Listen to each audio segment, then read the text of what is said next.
So the question is a very common one, and that is that many people, non-Muslims and sometimes even Muslims, are perturbed that how come Aisha, our mother, was married at a very young age. That it is possible that she was older.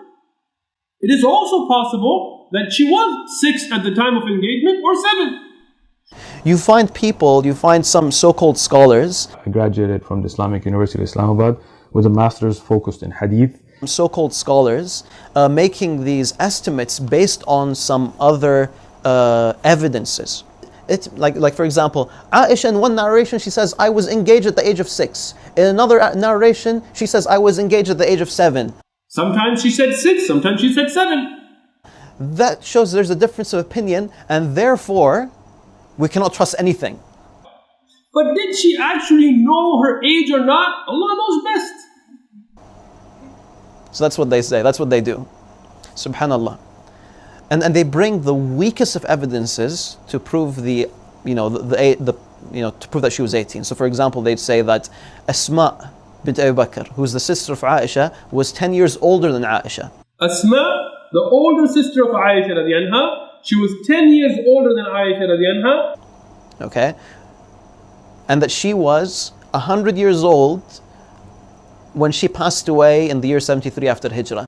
At the time of death, she was 100 years of age. Prove that Asma was 100 years old. Can you find Asma saying, I was 100 years old in this year, which I'm about to die in?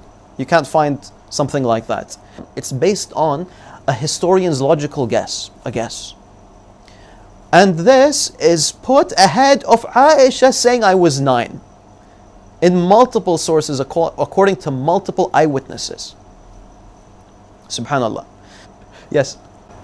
Some people, they say that Aisha radiallahu anha, and particularly that age or that time period of history, they didn't have a proper accounting of the years, and so she couldn't have known that she was 9. That even Ibn Hajar and Tabari, they were not able to produce exact ages of when Aisha was born. Now it's very important to understand why. The Arab had no calendar. Even today, even though we have calendars today, I mean every country has a calendar. Right? There's no country now that doesn't have a calendar. But even today, those of you born in other countries, if you ask your grandmother, how old are you? She'll tell you, well, I don't really know. She couldn't. Okay, so would Aisha? Okay, so the question was, they didn't have proper years or ways of counting the years. The Arab had no calendar. Well, first of all, they did.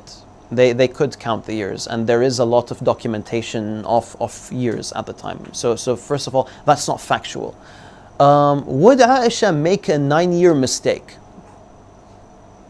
So that's just that. That's the answer to that. Would she make a 9-year mistake? She didn't know what her age was. And by the way, that's not the opinion. That is not the opinion of people who disagree with us. They don't say that Aisha did not know her age. They don't say that. So she might not have known her own age. They say that, the narrators made mistakes. There is no weak narrator. There is no ilal in the wording. There is no grammatical errors. There is no iqlab in it. We see the hadith is sahih. Aisha radiallahu anha said this, no doubt. But did she actually know her age or not? Allah knows best. I'm not discussing this to apologize for anything.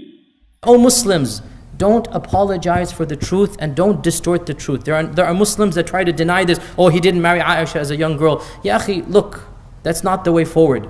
We don't lie for the sake of our religion. Astaghfirullah. We're not going to cover up the truth if people find it embarrassing.